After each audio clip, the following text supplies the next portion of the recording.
언제 어디서나 주님 안에서 평안한 삶을 살아가는 우리 모두가 되기를 원합니다. 다시 한번 우리 하나님 앞에 영광의 박수 올려드리겠습니다. 이 시간 우리에게 주시는 하나님의 말씀, 신약성경 요한복음 6장 53절 한 절만 보시겠습니다.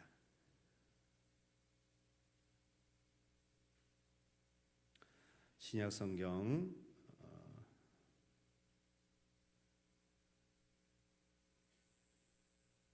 53절입니다. 잘못 나간 것 같습니다. 주보에.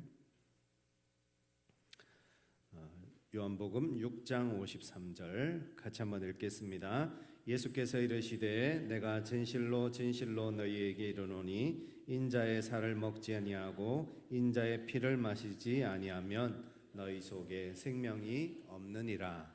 아멘. 하버드 의대 정신과 교수인 조지 벨런트가 행복의 조건이라는 책을 지었습니다. 이 책에 보면 하버드 대학교 교수들이 장장 75년간 단 하나의 숙제를 가지고 연구 조사를 했습니다. 그 숙제가 뭔가 하면 행복이란 무엇인가 였습니다. 보통 사람들은 행복은 돈이나 명예나 권력이나 성공이나 이런 것에서 온다라고 생각을 했지만 75년 동안 긴 연구 결과 행복은 가족이나 친구들과의 관계에서 온다는 것을 발견하게 되었다라는 그런 이제 결론입니다. 아무리 돈이 많고 성공하고 출세하고 또 놀라운 그런 삶을 살아도 관계에서 기쁨을 누리지 못하면 절망할 수밖에 없고 또 좌절할 수밖에 없습니다. 그래서 그렇게 돈이 많은 부자들도 또 인기 있는 유명인들도 또 성공한 사업가들도 그렇게 속절없이 스스로 목숨을 끊는 그런 안타까운 일들이 일어나는 것을 보면 결국은 행복이라는 것은 돈이나 명예, 성공에서 오는 것이 아니라 우리가 어떤 관계에서 살아가느냐가 중요하다는 것을 우리에게 말하고 있습니다.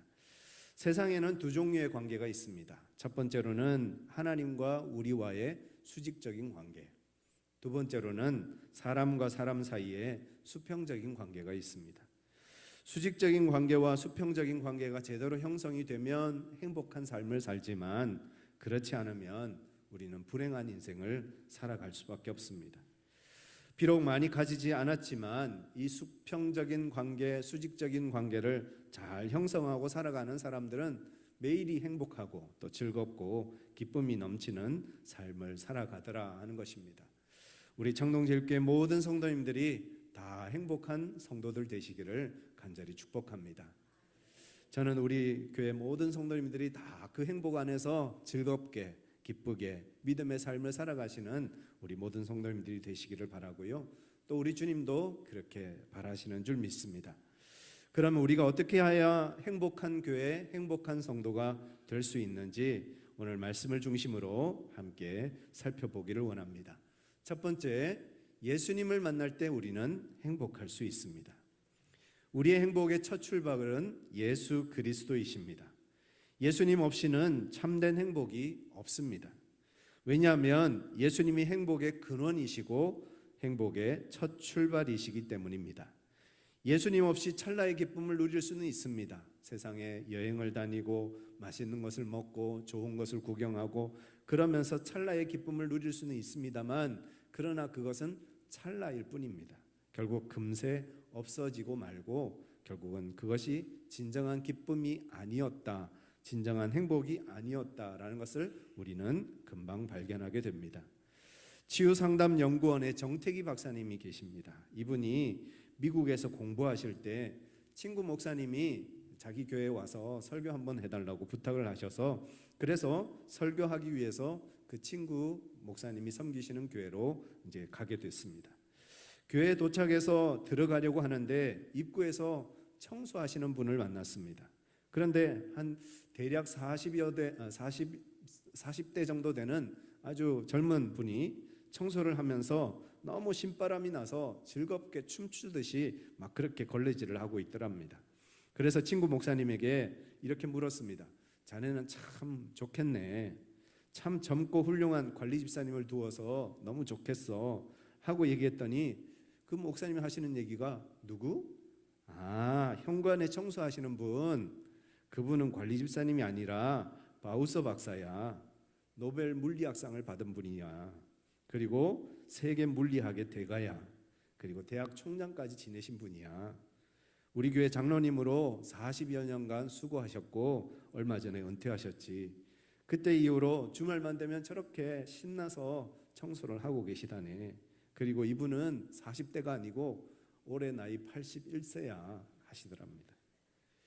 아니 81세 노인이 어떻게 그렇게 행복하게 즐겁게 걸레질을 하고 신바람 나게 청소하시나 싶어서 그분에 대해서 좀 더 알아봤답니다. 그랬더니 이분이 40대에 예수님을 만나서 매일 이런 고백을 했다는 겁니다. 뭐라고 고백하셨는가 하면 내 안에 예수님 살아계십니다. 내 안에 예수님 살아계십니다. 하고 매일매일 그렇게 고백하셨다는 거예요. 그렇게 고백하면서 평생을 신앙생활 하니까 교수면서 총장이요 노벨상까지 받은 그런 훌륭한 분이셨지만 예수님 영접하고 나니까 하나님의 성전에 있는 것이 얼마나 즐겁고 하나님의 예배당을 청소하는 것이 얼마나 즐거운 것인지 그것이 기쁨이 되어져서 그렇게 40여 년 동안 한결같이 즐거운 마음으로 교회를 쓸고 닦고 청소하는 일을 하고 계셨다는 것입니다. 여러분, 예수님을 만나야 비로소 인생이 즐겁습니다. 예수님을 모르는 인생보다 불행한 인생은 없습니다.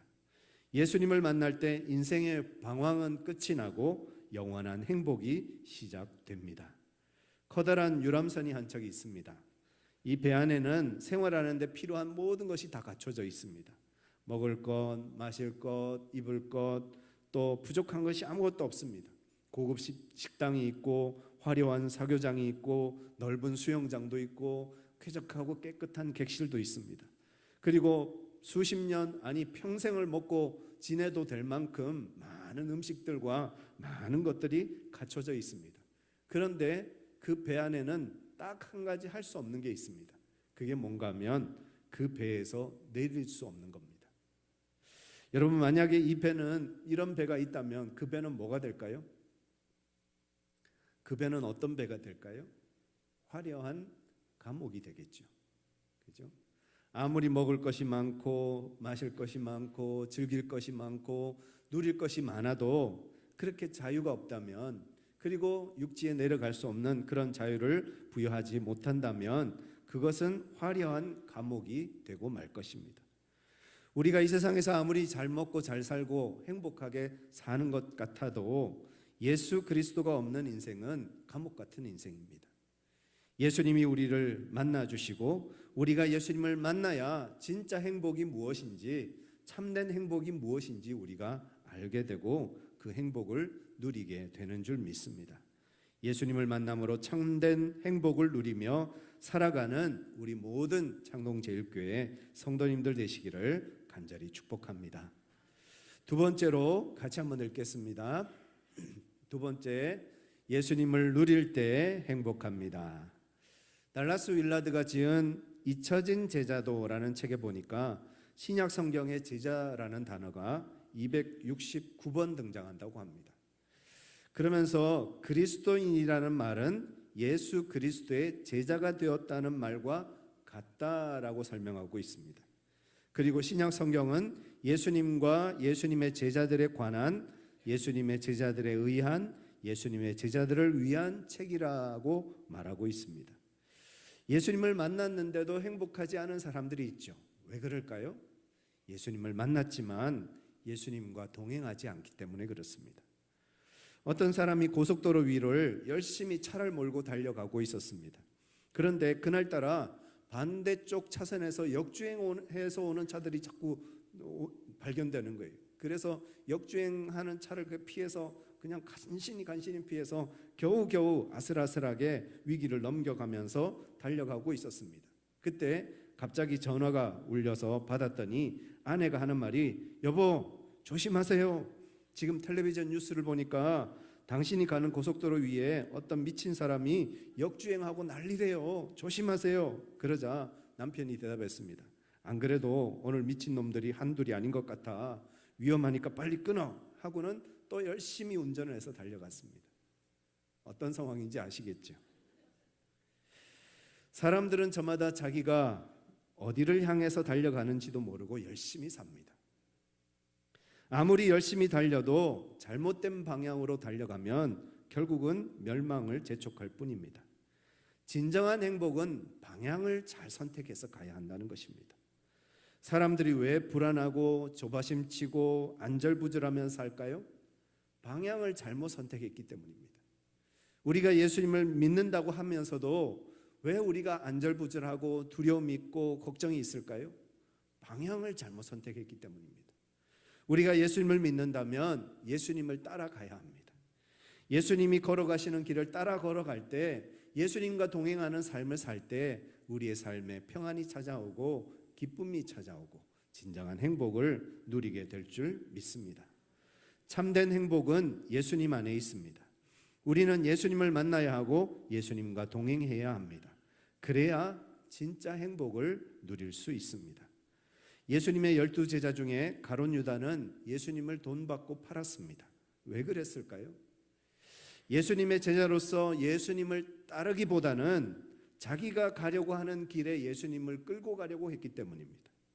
자기가 원하는 욕심대로, 자기가 원하는 욕망대로 예수님을 끌고 가고 싶은데 예수님이 끌려오지 않는 거예요. 그래서 예수님을 돈 받고 팔아버렸습니다. 결국 예수님을 믿는다는 것은 예수님을 따라간다는 것입니다. 예수님께서 인도하시는 대로, 예수님께서 이끄시는 대로 그 길을 따라 걸어갈 때 우리는 진정한 행복을 누리고 참된 만족을 얻을 수 있습니다. 예수님을 믿어도 행복하지 못한 사람들은 예수님을 따르는 길이 아닌 예수님이 가시는 반대편의 길을 자꾸 가려고 하기 때문에 그렇습니다. 우리가 예수님을 누리려면 예수님을 따라가야 합니다. 예수님이 가시는 길로 따라 걸어갈 때 우리는 진정한 행복을 맛볼 수 있습니다. 마태복음 19장에 보면 한 청년이 예수님을 찾아왔습니다. 그리고 그가 예수님에게 질문합니다. 어떻게 해야 영생을 얻을 수 있겠습니까? 어떻게 해야 영생을 얻을 수 있겠습니까? 어쩌면 그는 예수님이 너 같은 사람은 충분히 영생 얻을 수 있을 거야. 너같이 그렇게 열심히 훌륭하게 사는 사람은 충분히 천국 갈 수 있을 거야 라고 칭찬해 주시기를 기대했을지도 모르겠습니다. 그런데 예수님은 뭐라고 말씀하시는가 하면 간음하지 말라, 살인하지 말라, 도둑질하지 말라, 거짓 증언하지 말라, 내 부모를 공경하라, 계명을 지켜라 라고 말씀합니다. 그러자 그 청년이 이것은 내가 어려서부터 다 지켰습니다 라고 자기 의로 가득한 고백을 합니다. 그러자 예수님이 그에게 이렇게 말씀하십니다. 마태복음 19장 21절 같이 한번 읽겠습니다. 내가 온전하고자 할진대 가서 내 소유를 팔아 가난한 자들에게 주라. 그리하면 하늘에서 보화가 내게 있으리라. 그리고 와서 나를 따르라. 부자 청년은 자신의 의를 인정받고 싶었지만 예수님을 따르고 싶은 마음은 없었습니다. 우리가 진짜 행복한 삶을 살려면 우리의 의를 드러내는 삶이 아니라 예수님을 따르는 삶을 살아야 합니다. 예수님을 따를 때 우리의 모든 근심과 걱정이 다 사라지고 예수님을 따를 때 영생의 길을 우리가 걸어갈 수 있습니다. 프랑스의 작가 모파상의 작품 목걸이라는 작품이 있습니다. 이 작품에 보면 주인공 마틸다는 아름다운 여성이었습니다. 그런데 성격이 좀 사치스러웠습니다. 남편은 하급 공무원이어서 월급이 얼마 되지 않습니다. 그래서 늘 남편에게 불만이 많았습니다. 그거밖에 돈 못 벌어오냐고 불평이 많았습니다. 그런데 하루는 남편이 장관 관저에서 열리는 파티에 초청을 받아서 초대장을 가지고 왔습니다. 그때부터 마틸다는 남편에게 입을 옷이 없다 하고 이제 투정을 부립니다. 그러자 남편은 몰래 숨겨두었던 비상금 400프랑을 아내에게 주었습니다. 그래서 아내는 그 돈을 가지고 옷을 사서 이제 파티에 갈 준비를 합니다. 그런데 옷을 사고 나니까 또 뭐가 필요한가 하면 목걸이가 있어야 되겠는 거예요. 이 옷을 빛나게 해줄 목걸이가 필요한데 목걸이가 하나도 없는 거예요. 그래서 아무리 고민하고 생각해봐도 목걸이를 살 만한 돈도 없고 형편도 안 돼서 어떻게 할까 고민하다가 부자 친구를 찾아갑니다. 그리고 그 부자 친구에게 비싼 목걸이를 하나 빌립니다. 꼭 갖다 줄 테니까 잠깐만 빌려달라고 그렇게 목걸이를 빌려왔습니다. 그리고는 새 옷을 입고 목걸이를 하고 파티에 가서 자신의 아름다움을 마음껏 뽐내고 돌아왔습니다. 그런데 돌아와 보니까 목걸이가 사라진 거예요. 아무리 찾아도 목걸이가 없는 겁니다. 그래서 찾다 어쩔 수 없이 목걸이를 새 걸로 사서 친구에게 줘야 되겠다 해서 가게에 갔더니 그 목걸이 값이 36,000프랑, 어마어마한 돈이었습니다. 그래서 어쩔 수 없이 전 재산을 다 털고 빚까지 내서 그 목걸이를 새 것을 사서 친구에게 돌려주었습니다. 그리고 그 빚을 갚기 위해서 허드렛 일을 하면서 죽을 고생을 하면서 그렇게 빚을 갚고 또 갚아서 빚을 다 갚게 되어졌습니다. 그리고 이제 나중에 시간이 지나서 그 친구를 다시 만나게 됐습니다. 이제 시간도 지났고 이제 빚도 다 갚았으니 홀가분한 마음으로 친구에게 그때 목걸이 빌려줘서 너무 고맙다. 그런데 그 사실은 그 목걸이 내가 잃어버려서 그 목걸이 값을 지불하기 위해서 참 고생을 많이 했어. 그 얘기를 하니까 그 친구가 하는 얘기가 그건 500프랑짜리 짝퉁이야 하더랍니다.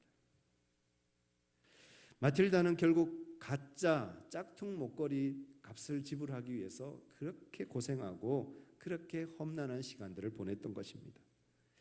안타깝게도 너무 많은 사람들이 가짜 행복, 짝퉁 행복에 속아서 인생을 허비하면서 삽니다. 진짜 행복은 예수 그리스도 안에 있는데 가짜 행복을 찾아서 그렇게 헤매고 다닙니다. 진짜 행복은 예수님과 동행할 때 우리가 누릴 수 있는 것입니다.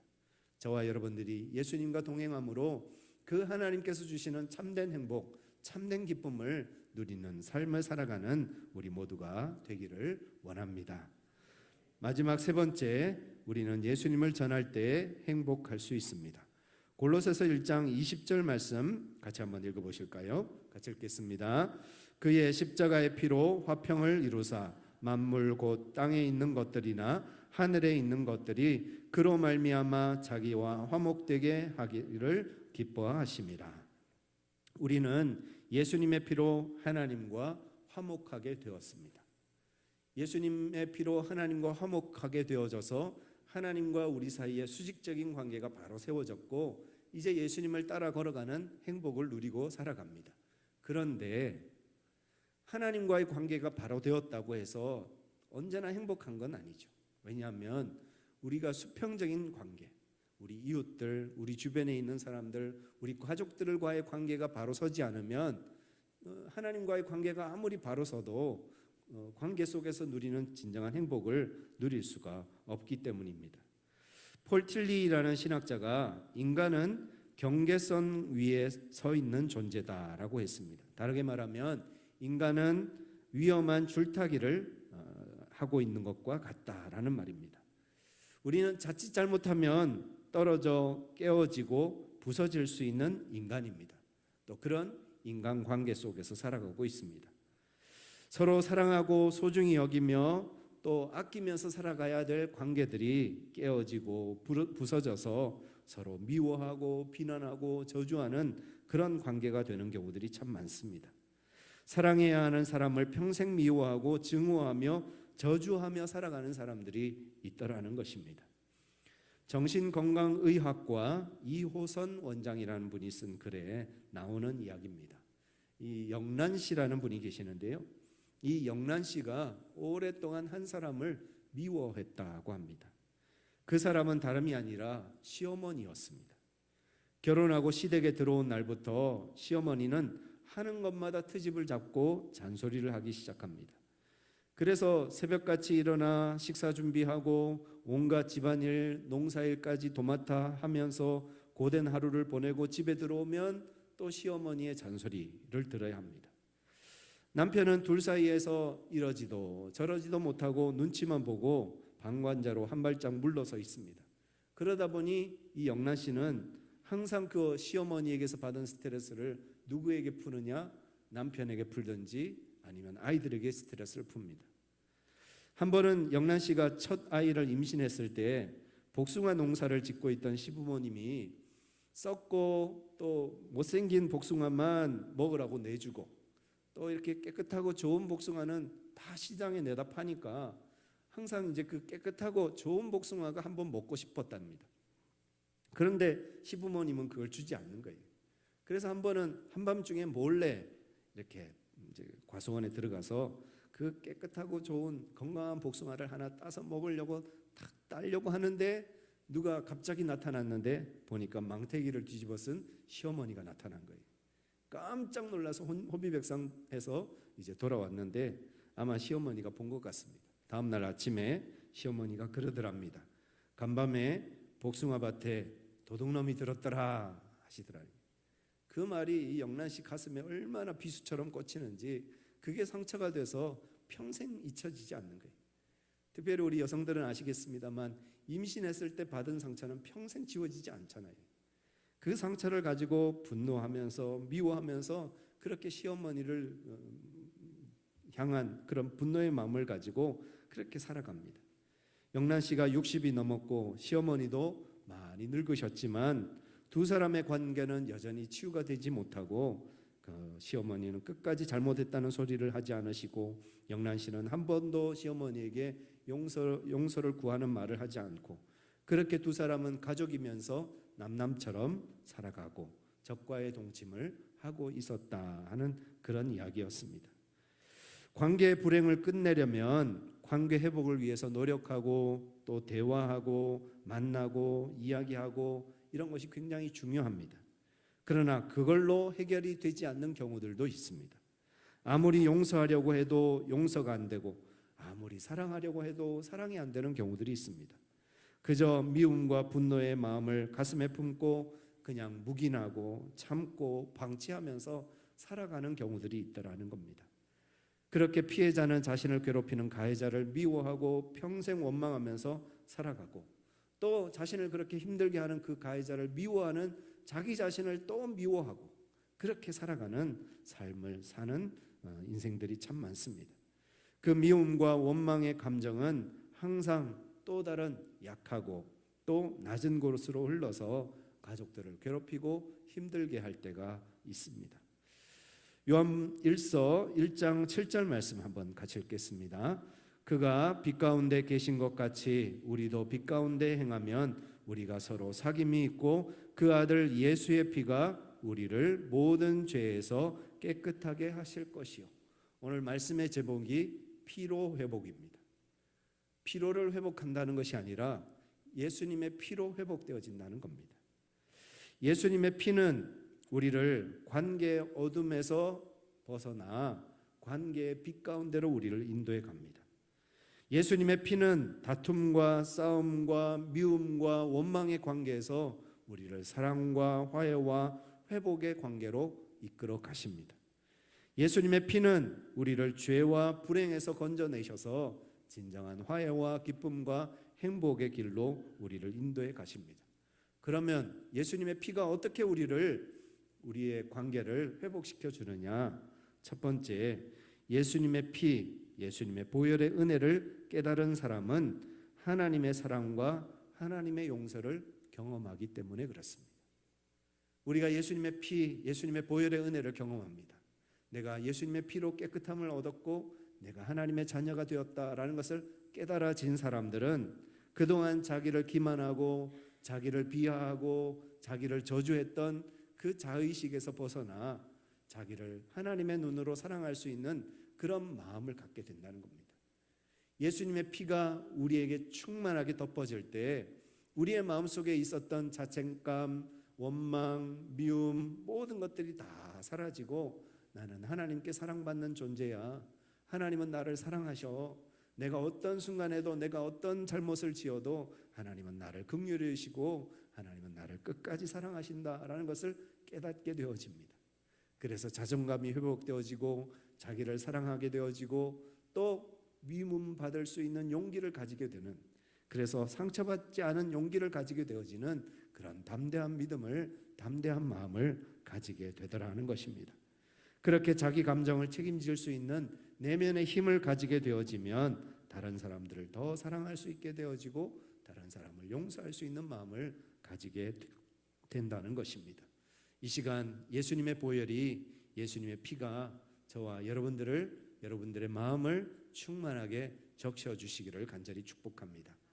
그래서 우리 마음속에 있는 미워하는 마음, 원망하는 마음, 그 모든 분노하는 마음까지 다 녹여주시고 나는 하나님의 사랑받은 존재야, 하나님께서 나를 사랑하신다는 것을 우리가 깨달음으로 다시 강건한 마음으로, 건강한 마음으로 주님 앞에서는 우리 모두가 되기를 원합니다. 두 번째, 자기 자신을 사랑할 수 있게 된 사람만이 가해자의 부당한 말과 행위에 당당하게 맞설 수 있기 때문입니다. 예수님의 피로 우리의 마음이 씻겨지고 우리가 회복되어지면 나를 힘들게 하는 그 사람들에게 찾아가서 당당하고 자신감 있게 말할 수 있게 되어집니다. 그 말은 나를 힘들게 하는 그 사람과 싸운다는 얘기가 아니라 그들이 잘못하고 있다는 것을 분명하게 얘기할 수 있게 되어지고 그들의 잘못을 교정할 수 있게 되어진다는 겁니다.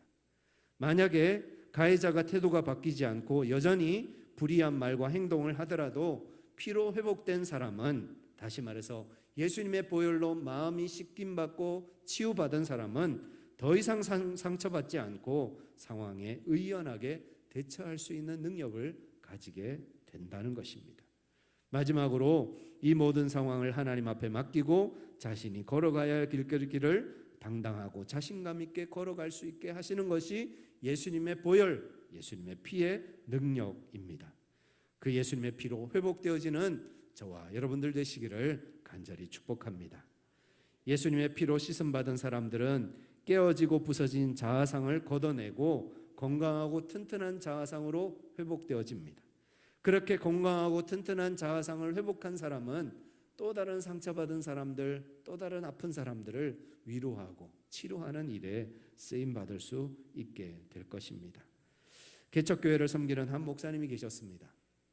중고 소형차를 타고 운전을 하고 있었는데 그만 빨간 신호를 보지 못하고 직진을 하시다가 고급 외제차를 그대로 들이받아 버렸습니다. 외제차는 조수석 문짝이 다 부서져 버렸고 이 목사님이 타고 계셨던 차는 폐차를 해야 되는 그런 상황이었습니다. 외제차에서 내리신 신사분과 또 그 소형차에서 내린 목사님이 서로 안부를 묻습니다. 어디 다친 데 없으십니까? 하고 서로 안부를 묻고는 목사님이 먼저 이렇게 얘기를 하셨습니다. 죄송합니다. 저는 목사인데 제가 빨간 신호를 보지 못해서 이렇게 사고를 냈습니다. 모든 것 다 제 잘못입니다. 제가 어떻게 변상하면 좋을까요? 하고 물었더니 그 신사분이 하는 얘기가 목사님이 잘못을 인정하시니까 감사합니다. 목사님이 그냥 제 차문 부서뜨리셨으니까 제 차문만 고쳐주시면 되겠습니다. 보험 처리하시죠. 하고 이제 서로 연락처를 주고받고 그렇게 헤어졌습니다. 그런데 아무리 기다려도 보험 청구가 들어오지를 않는 거예요. 목사님이 이상하다 생각해서 여러 날 기다리는데 어느 날 목사님이 계시는 집 앞으로 중형차 한 대가 배달이 되었답니다. 그리고 그 중형차 안에는 편지가 하나 들어있었는데 이런 내용이었습니다. 목사님, 저는 지난번 사고 당했던 아무개 집사입니다. 제가 회사를 경영하고 있는데 가난한 목사님 보니까 너무 마음이 아팠습니다. 그래서 이것도 하나님의 뜻이라고 생각해서 예수님의 이름으로 자동차를 보냅니다. 그리고 제 차는 제가 고쳤으니까 신경 쓰지 마세요 하고 답이 왔더랍니다. 예수님의 피로 하나님과 우리의 관계가 회복됩니다. 예수님의 피로 우리와 우리의 관계도 회복됩니다. 예수님의 피, 예수님의 보혈의 능력을 경험하면 매일의 삶 속에서 관계의 축복을 누리며 행복하게 살아가는 우리 모두가 될 것입니다. 이번 한 주간도 예수님과의 관계를 회복하고 또 이웃과의 관계를 회복하는 예수님의 보혈의 능력을 경험하는 은혜의 삶을 사시는 우리 모든 성도님들 되시기를 간절히 축복합니다. 우리 같이 한번 기도하시겠습니다. 예수님의 피, 예수님의 보혈로 회복되어지는 우리의 삶이 되게 하여 주옵소서. 하나님과 우리와의 관계가 회복되게 하시고 이웃과 우리와의 관계가 회복되어져서 이 땅 사는 삶 속에서 진정한 행복을 누리며 살아가는 우리의 삶 되게 하여 주옵소서. 우리 같이 한번 기도하시겠습니다.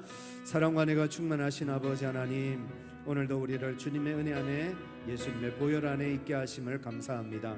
예수님의 피로 예수님의 보혈로 회복되어지는 은혜의 삶을 사는 우리 모두가 되게 하여 주옵소서.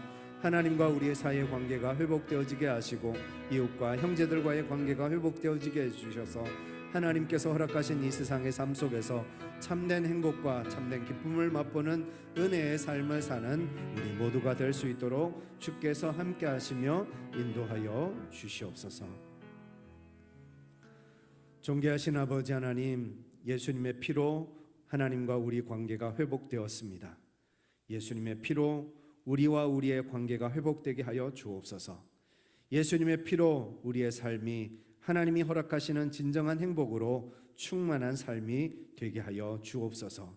예수님의 피로 회복되어지는 우리의 삶 되게 하여 주옵소서. 우리 주 예수 그리스도의 이름으로 간절히 기도드리옵나이다. 아멘. 다 같이 일어나셔서 함께 찬양하시겠습니다.